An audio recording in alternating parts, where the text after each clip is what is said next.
আপনাদের অনেক অনেক শুভেচ্ছা ও ভালোবাসা জানিয়ে শুরু করছি অনুষ্ঠান খেলার জগৎ।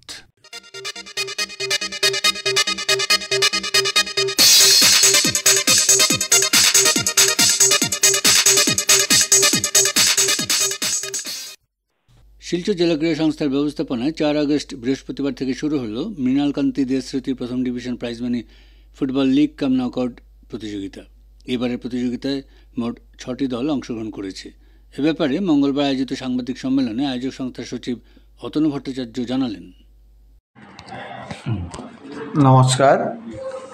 আজ আমাদের সাংবাদিক সম্মেলনের উদ্দেশ্য হলো প্রথম বিভাগীয় football league cum knockout tournament. আমাদের এইবারের tournament Mrinalkanti De memorial first division prize money knockout football tournament. এই স্পন্সর করতে এগিয়েছেন শিলচর দেইজ মেডিকেলের স্বত্বাধিকারী মনতুষ দে, ওনার পিতার নাম মৃণালকান্তি দে। 6টা দলকে নিয়ে আগামী 4 তারিখ সেই টুর্নামেন্টটা শুরু হবে। দলগুলো হলো evening club, Kallol Sangha, Itkhola sporting, Silchar football academy, Vivekananda sporting, Tarun Sangha. 6টা দল পরস্পরের বিরুদ্ধে খেলবে, প্রত্যেকের বিরুদ্ধে লিগে, এবং এই লিগের মধ্যে টপ 2টা টিম পয়েন্ট ওয়াইজ ফাইনাল খেলবে আগামী 22 তারিখ। প্রত্যেক দিন খেলা শুরু হবে বেলা 3 ঘটিকায় শিলচর জেলা ক্রীড়া সংস্থা ময়দানে। আমরা 2টার সময় রিপোর্টিং রেখেছি, 3টায় খেলা। আমাদের এই টুর্নামেন্টে চ্যাম্পিয়ন মানি নগদ 20,000 টাকা সহ ট্রফি, রানার্স আপ 10,000 টাকা সহ trophy, best player of the tournament 1,000 টাকা, best goalkeeper of the tournament 1,000 টাকা, best defender of the tournament 1,000 টাকা, best linkman of the tournament 1,000 টাকা, best forward of the tournament 1,000 টাকা। তাছাড়াও টপ স্কোরার অফ দ্য টুর্নামেন্টকে আমরা 1,000 টাকা দেব, এবং প্রতি ম্যাচে ম্যান অফ দ্য ম্যাচকে আমরা একটা ট্রফি প্রদান করব। আমাদের এই টুর্নামেন্ট শিলচর লিগ থেকে যে চ্যাম্পিয়ন হবে ওনারা নেক্সট ইয়ারে সুপার ডিভিশন ক্রিকেটে এন্ট্রি পাবে, আর যারা একদম লাস্ট হবে পয়েন্ট তালিকায় তারা আবার সেকেন্ড ডিভিশনে নেমে যাবে, এবং সেকেন্ড ডিভিশন চ্যাম্পিয়ন এই আগামী বছর আবার এই ফার্স্ট ডিভিশন লিগে হবে। মোট 6টা টিমই সবসময় থাকে। কোনো নিয়মকানুনের নতুন আমরা চেষ্টা করছি। আমরা সিআরএস সিস্টেমের আওতায় খেলা, হয়তো অনেক ক্লাব এবার করে নাই, আমাদের ফুটবল বাইলস অ্যামেন্ড করে আগামী দিনে উইদাউট সিআরএস এটাতে খেলতে পারবে না। এর মধ্যে আমরা রেখেছি ম্যাক্সিমাম 3জন প্লেয়ার ইন্টার ডিস্ট্রিক্ট ট্রান্সফার নিয়ে একটা টিমে খেলতে পারবে। উইদিন দ্য স্টেটের বাইরে কোনো প্লেয়ার এই টুর্নামেন্টে অংশগ্রহণ করতে পারবে না, এবং লোকাল শিলচর সাব ডিভিশন 8টা প্লেয়ার দলে খেলাতেই হবে। টোটাল 11 জনের, maximum 3 from within the state আর 8 player from Silchar sub division. এই টুর্নামেন্ট শুরু হতে যাচ্ছে, এই মুহূর্তে মাঠের অবস্থা কি? মাঠ মোটামুটি আমরা এই যে কিছুদিন আগে 2টা প্যারেডের অনুষ্ঠানের জন্য মাঠ কিছুটা ড্যামেজ হয়েছিল, কারণ বৃষ্টিও অনেকটা হয়েছে। আমরা চেষ্টা করছি যত তাড়াতাড়ি সম্ভব মাঠকে খেলার উপযুক্ত করে নিতে। আমার বিশ্বাস আগামী 4 তারিখে আমাদের ম্যাচ, মোটামুটি একটা মাঠের কাজ কালকে সমাপ্ত হয়ে যাবে। 2 দিনের ভিতরে ভালো টুর্নামেন্ট হবে বলে আশা রাখি, ওয়েদার অনুকূলে থাকলে। এই টুর্নামেন্টের পর অন্য কোনো এই টুর্নামেন্টের পর আমাদের সুপার ডিভিশন, আমাদের 21 তারিখ মহালয়া, 22 তারিখ এই টুর্নামেন্টের ফাইনাল। তারপর দুর্গাপূজা থাকবে, দুর্গাপূজা লক্ষ্মী পূজার পরে 8 তারিখ সুপার ডিভিশন ফুটবল টুর্নামেন্ট শুরু হবে আমাদের শিলচর জেলা ক্রীড়া সংস্থা ময়দানে। এছাড়া অন্যান্য ফুটবলের আমাদের সেকেন্ড ডিভিশন, থার্ড ডিভিশন, তাছাড়াও মৃদুলহর, আন্ডার 13, আন্ডার 11, আন্ডার 15, আন্ডার 17 এইগুলা খেলা আছে। আন্ডার 15, 17, 13 যে খেলাগুলো এলে আসাম ফুটবলের নির্দেশে ওদের দেওয়া সময় মতো আমরা করব। আর পূজার সুপার ডিভিশনের পরবর্তীতেই আমরা সেকেন্ড ডিভিশন, থার্ড ডিভিশন শুরু করে দেব। এবার কোনো ইন্টার ডিস্ট্রিক্ট কোনো প্রতিযোগিতা বা রাজ্য স্তরের কোনো প্রতিযোগিতা হওয়ার হ্যাঁ, সম্ভাবনা আছে? লাস্ট ইয়ারে আমরা প্রথমবারের মতো গুয়াহাটি স্পোর্টস অ্যাসোসিয়েশন আয়োজন করেছিল বরদলৈ ট্রফি, আসামের প্রাক্তন এবং প্রথম মুখ্যমন্ত্রীর নামে। আমার মনে হয় এইবারও আসাম ফুটবল এবং গুয়াহাটি স্পোর্টস অ্যাসোসিয়েশন সেই উদ্যোগ নেবে। যদি হয় তাহলে তো বরদলৈ ট্রফিতে আমাদের শিলচরেও খেলতে হবে।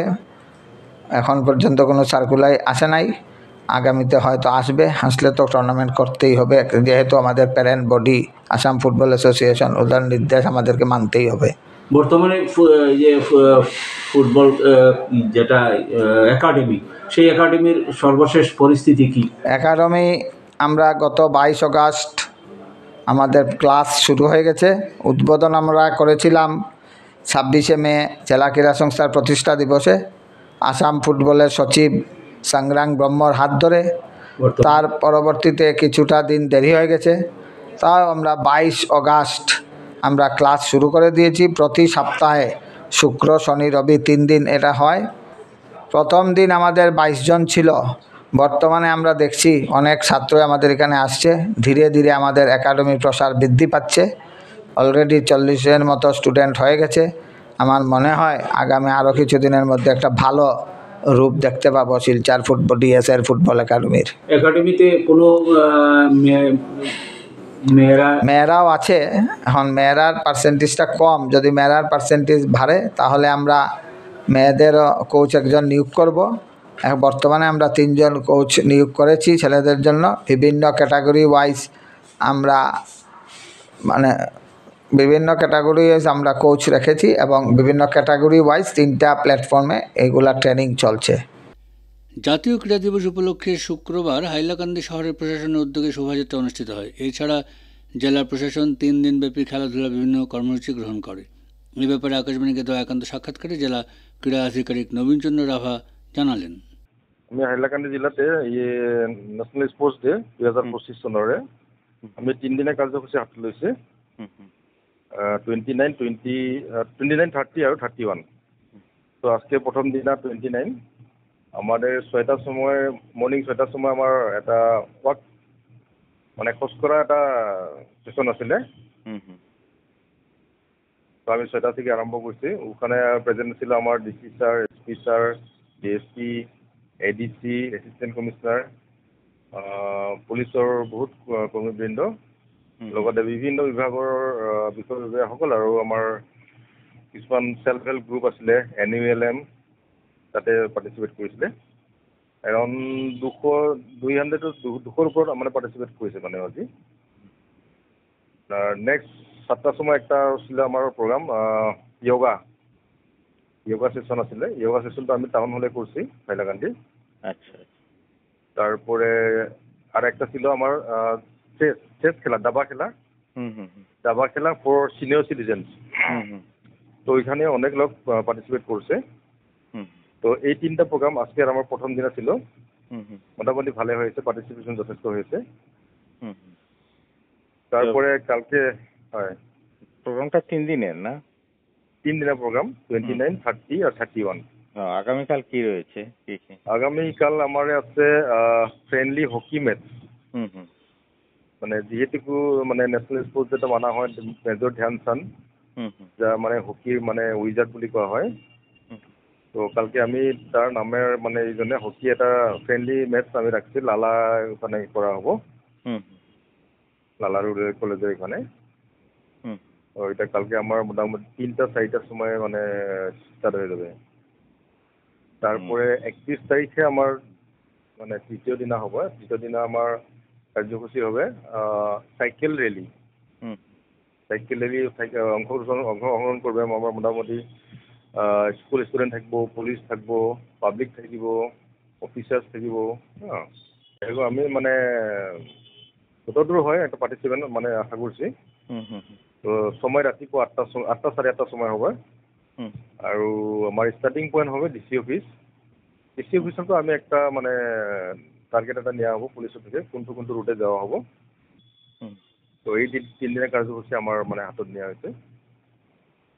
এই কার্যসূচিগুলোর উদ্দেশ্য খেলার দিকে জনসাধারণের বাড়ানো, আগ্রহটা বাড়িয়ে তোলা।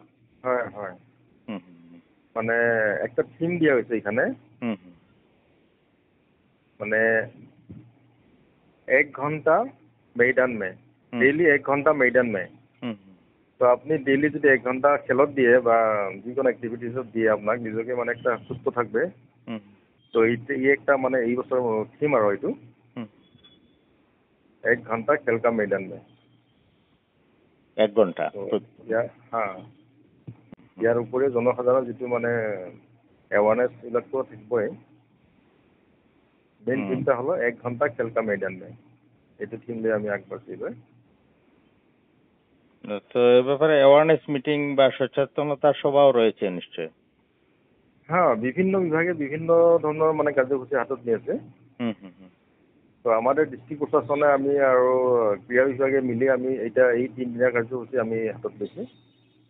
হুম। তো হকির জন্য জেলায় আলাদা কোনো মাঠ রয়েছে কি হকি? তেনেকে তো হাইলাকান্দিতে হকির এরকম আলাদা মাঠ নাই, কিন্তু প্র্যাকটিস হয়েছে কিছুমান জায়গায়, যেরকম লালা টাউনে আছে। হ্যাঁ হ্যাঁ হ্যাঁ। হকি টিম ওইখানে আছে হাইলাকান্দিতে। হকির রেগুলার চর্চা চলে হাইলাকান্দিতে চলে, মোটামুটি চলে, কিন্তু মাঠের মানে এখন কি মানে বৃষ্টির সময় তো মাঠের অলপ মানে প্রবলেমের জন্য হুম মানে মাঝখানে কিছু কিছু দিন মানে অলপ মানে বন্ধ থাকে। হুম। বাকি বতর ভালো হলে মোটামুটি হয় আর। ডিস্ট্রিক্টে আর বাকি খেলাধুলার ইনফ্রাস্ট্রাকচার ভালোই রয়েছে নিশ্চয়। মোটামুটি চলে আর চলে, হুম বৃষ্টির সময় অল্প একটু প্রবলেম হয়, বাকি সিজনত চলে যায়। হুম। ছাত্রছাত্রীদের স্কুল টুর্নামেন্টগুলো এবার হয়ে গেছে নিশ্চয়। ছাত্রছাত্রী স্কুল টুর্নামেন্ট, হ্যাঁ, ফুটবলের আন্ডার 15 মেল ফিমেল হয়ে গেছে, হুম আন্ডার 17 মেল ফিমেল হয়ে গেছে। হুম এতিয়া হকিটা হওয়া আছে, মানে ফুটবলেরটা হয়ে গেছে মোটামুটি। হুম হুম ফুটবলের বাকি আছে হকি হুম। হকিটা মোটামুটি এই আগস্ট বা সেপ্টেম্বর 1st উইকে মানে হয়ে যাবে চান্স আছে। তো ক্রীড়া দিবসে আর কি ক্রীড়া ব্যক্তিত্ব বা বিশেষ কাউকে কোনো সম্বর্ধনা বা এরকম কোনো কিছু রয়েছে কি? আমি ডিস্ট্রিক্ট প্রশাসনের লগে মিলি আমি আমার মাননীয় এপি মহোদয় আমি একটা ইনভাইটেশন দিছিলাম। মাননীয় গার্জেন মিনিস্টার ওনাকে আমি মানে করছিলাম ইনভাইটেশন, কিন্তু গুৱাহাটীতে আমার ইউনিয়ন মিনিস্টার প্রোগ্রামে অল্প বিজি আছে। তো ওই জন্য মানে উপস্থিত থাকতে পারে নাই। ইয়ার উপরে আমি লোকাল এমএলএ 3 জনকে ইনভাইট দিছে। তো আজকে ওরাও গুয়াহাটির কিছু মানে প্রোগ্রামে ব্যস্ত আছে। তো কালকে নেই পুরো পরশু আমি আর 2 দিন বাকি আছে, 2 দিন হয়তো উপস্থিত হতে পারে। আমি ইনভাইটেশন দিয়ে দিচ্ছি সব করে। তাছাড়া জেলা ক্রীড়া সংস্থার মাঠে নেতাজি সুভাষচন্দ্র স্টেডিয়ামে নিয়মিত খেলাধুলা চলছে নিশ্চয় এখন? প্র্যাকটিস চলি আছে। আজকেও একটা ক্রিকেট টিম ছোৱালীৰ মহিলাদের ক্রিকেট টিম আজকে গুয়াহাটি খেলতে যাব, গিয়েছে অলরেডি গিয়েছে। তো মোটামুটি রাত্রি বাড়ি যাব, গুয়াহাটি পৌঁছে যাব। তো এরকম মোটামুটি সব ইভেন্টে পার্টিসিপেট করা হয়ে আছে। নানা কার্যসূচির মধ্য দিয়ে শ্রীভূমি জেলাতে জাতীয় ক্রীড়া দিবস পালিত হয়েছে 29 আগস্ট। এই উপলক্ষে শ্রীভূমি জেলা ক্রীড়া সংস্থার উদ্যোগে ওই দিন বিকেলে সরকারি স্কুলে খেলার মাঠে সংস্থার কর্মকর্তারা হকির জাদুকর ধ্যানচাঁদের প্রতিকৃতিতে মাল্যদান ও পুষ্পার্ঘ্য অর্পণ করেন। তারপর শ্রীভূমি ক্রীড়া সংস্থার সিনিয়র ও জুনিয়র দলের মধ্যে প্রদর্শনী ফুটবল ম্যাচ অনুষ্ঠিত হয়। এছাড়া ওই দিন জেলার ফুটবলের মান উন্নয়নে ফুটবল কোচিং একাডেমির উদ্বোধন করা হয়। একাডেমি উদ্বোধন করেন ক্রীড়া সংস্থার আজীবন সদস্য প্রাক্তন ফুটবল খেলোয়াড় বলরাম দাস। এ উপলক্ষে এক সভা অনুষ্ঠিত হয়। সভায় বক্তব্য রেখে ক্রীড়া সংস্থার সাধারণ সম্পাদক সুদীপ চক্রবর্তী বলেন, আজকে অত্যন্ত আনন্দিত যে দীর্ঘ প্রতীক্ষিত ফুটবল একাডেমি আমরা চালু করতে যাচ্ছি। আমাদের এই সমিতির কার্যকাল শুরু হওয়ার পর থেকেই আমরা করোনার জন্য যদিও প্রথম 2-3 বছর আমরা এই কাজ করতে পারিনি, তারপর থেকে আমাদের ফুটবল শাখা, আমাদের চেয়ারম্যান অজয় কুমার দাস গুরুদা এবং সচিব মৃণালকান্তি দাস এবং নিয়মিত মাঠে অভ্যাসরত যারা প্রাক্তন খেলোয়াড়রা আছেন, তাদের সকলের একটা প্রয়াস চলছিল যে ফুটবল একাডেমি চালু হবে। কারণ আমাদের এই জেলার এক গৌরবময় অতীত ঐতিহ্য রয়ে গেছে ফুটবলের দ্বারা এই জেলার পরিচিতি শুধু এই রাজ্যে নয়, এই রাজ্যের বাইরে, আমি বলতে গেলে বিশ্বের দরবারেও যদি আমরা বলি, তাহলে জাতীয় দলের প্রতিনিধিত্ব করে এই জেলার ফুটবলাররা এই জেলার পরিচিতি তুলে ধরেছেন। আর সেই সুবর্ণ অতীত যাতে আবার আমরা ফিরিয়ে আনতে পারি, তার জন্য আমরা খেলার সাধারণ নাগরিকদের প্রতি ফুটবলের প্রতি যে আগ্রহ আছে সেটাকে দেখে একদিকে যেভাবে আমরা আরকে জয়েন্ট ট্রফি পুনরায় চালু করতে যাচ্ছি এই 2 নভেম্বর, তার পাশাপাশি বর্তমান প্রজন্মের খুদে খেলোয়াড়দেরকে তাদেরকে উপযুক্ত প্রশিক্ষণ দিয়ে ভালো ফুটবলার তৈরি করার জন্য ফুটবল একাডেমি চালু করার উদ্যোগ নেওয়া হয়েছে। আর আজকের এই শুভ দিনে আমরা তার উদ্বোধন করা দিন নির্ধারণ করেছি। আগামী পরশু রোববার থেকে নিয়মিতভাবে একাডেমি যাত্রা করবে। আমি এই একাডেমি চালু করার উদ্যোগ নেওয়ার জন্য ফুটবল শাখার সচিব, সম্পাদক সহ সকল সদস্যদেরকে আমি ধন্যবাদ জানাচ্ছি। আমি ধন্যবাদ জানাচ্ছি বিভিন্ন বিদ্যালয় কর্তৃপক্ষকে যারা একাডেমিতে ছাত্র পাঠানে উদ্যোগ নিয়েছেন। আমরা ইতিমধ্যে D licence coaching all India football ফেডারেশনের প্রশিক্ষক দ্বারা এফ এর আন্ডারে এখানে আমাদের এই জোনের ডি লাইসেন্স কোচিং এখানে সম্পন্ন করেছিলাম। আমাদের স্থানীয় অনেক খেলোয়াড় ডি কোচিং পরীক্ষায় উত্তীর্ণ হয়েছেন, উনারা কোচিং দেবেন। তার পাশাপাশি অন্যান্য যারা আছেন সিনিয়র খেলোয়াড়রা, মৃণাল, কিশোর, সমিতি, অন্যরা উনারা থাকবেন। আমরা আশা করি এই ফুটবল একাডেমি আমাদের এই জেলার পুরনো ঐতিহ্যকে পুনরায় ফিরিয়ে আনতে সক্ষম হবে।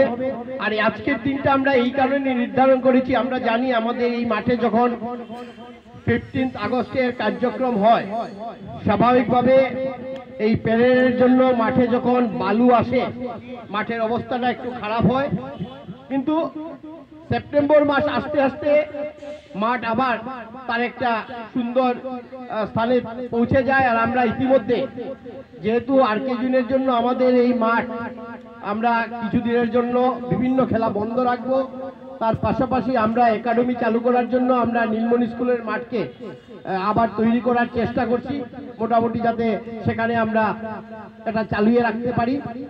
তা আমরা আশা করব আজকের যে একাডেমি, আপনারা যারা এখানে উপস্থিত আছেন সিনিয়র খেলোয়াড়রা, ওনাদের কাছে আমাদের বিনীত অনুরোধ থাকবে যে আপনারা যখন সময় পাবেন আপনারা আসবেন।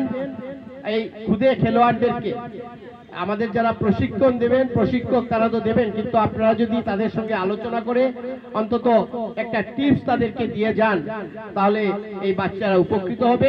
আমি জেলা ক্রীড়া সংস্থার পক্ষ থেকে আজকের এই অনুষ্ঠানে আমাদের আহ্বানে সাড়া দিয়ে প্রাক্তন খেলোয়াড়রা যারা উপস্থিত হয়েছেন, জেলা ক্রীড়া সংস্থার অনেক আজীবন সদস্যরা উপস্থিত হয়েছেন, আমাদের অনেক পদাধিকারী আছেন, আমি তাদের সকলকে জেলা ক্রীড়া সংস্থার পক্ষে আন্তরিক শ্রদ্ধা এবং ধন্যবাদ জ্ঞাপন করছি।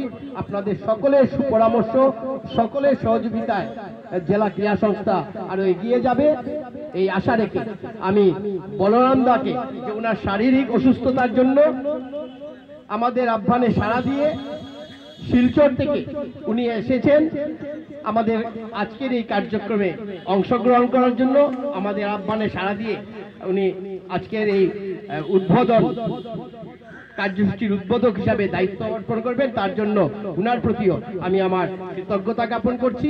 আমরা বক্তব্য দীর্ঘ করছি না, আমরা এবার বলরাম দাকে অনুরোধ করব উনার প্রাসঙ্গিক বক্তব্য উপস্থাপন করার জন্য। শ্রীভূমি জেলা ক্রীড়া সংস্থার সভাপতি অমলেশ চৌধুরী বললেন, ধ্যানচাঁদের জন্মদিন, সেই জন্মদিনে আমরা বহুদিনের আকাঙ্ক্ষিত এই ফুটবল একাডেমি শুরু করতে যাচ্ছি। এখানে উপস্থিত করিমগঞ্জ জেলার প্রাক্তন খেলোয়াড় সবাই এসেছেন, বেশিরভাগই এসেছেন।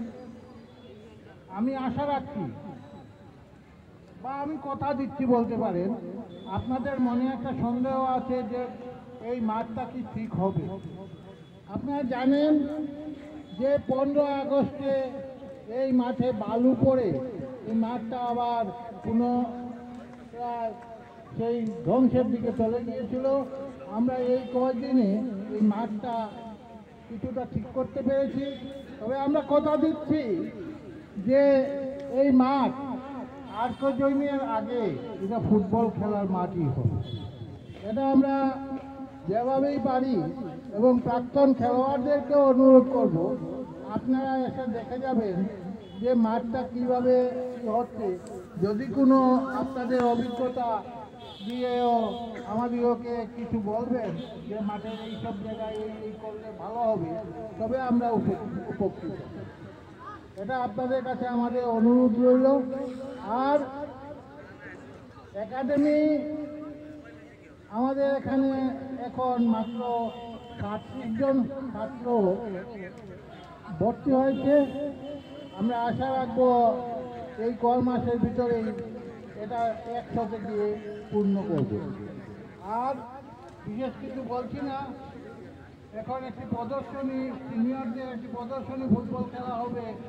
আমরা সেই খেলা দেখার জন্য বসে আছি এবং সেই খেলা দেখব এই আশা রেখে আমরা আমার বক্তব্য এখানে।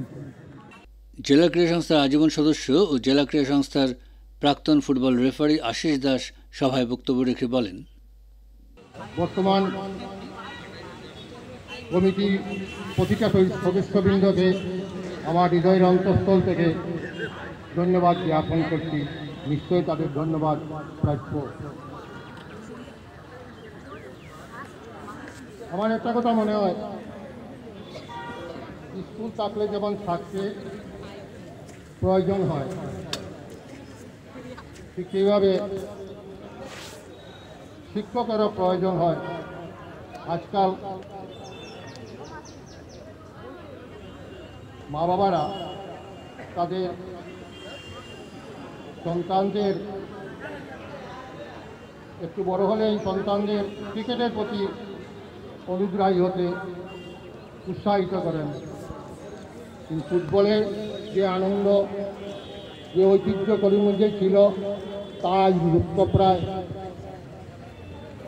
আমি আশা রাখব বর্তমান কমিটি যারা এই একাডেমির সাথে যুক্ত থাকবেন, তারা আন্তরিকভাবে প্রচেষ্টা চালিয়ে এবং একাডেমিতে আরও ছাত্র জোগাড় করে তাদের ভালো প্রশিক্ষণের মাধ্যমে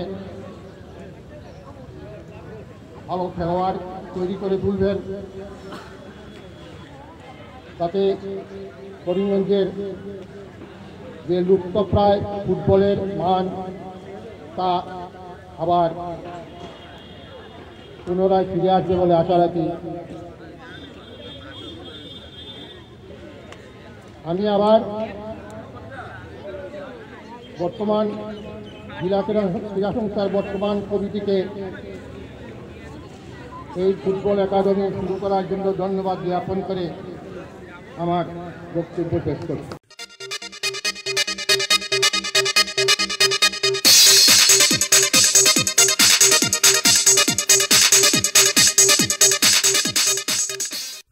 শ্রোতা বন্ধুরা, খেলার জগৎ আজ এখানে শেষ করছি। আপনাদের সঙ্গে আবার কথা হবে আমাদের আগামী অনুষ্ঠানে। আপনারা ভালো থাকবেন এবং অবশ্যই সুস্থ থাকবেন। এবারে বিদায় নিচ্ছি, তবে তার আগে জানিয়ে দেব উপস্থাপনায় ছিলাম অনির্বাণ জ্যোতিগুপ্ত। সাক্ষাৎকার নিয়েছেন রতন দেব, জসীমউদ্দিন লস্কর ও নবেন্দু দাস। অনুষ্ঠানটি সম্পাদনা করলেন কৃষ্ণেন্দু ভট্টাচার্য এবং প্রযোজনায় হিতব্রত ভট্টাচার্য।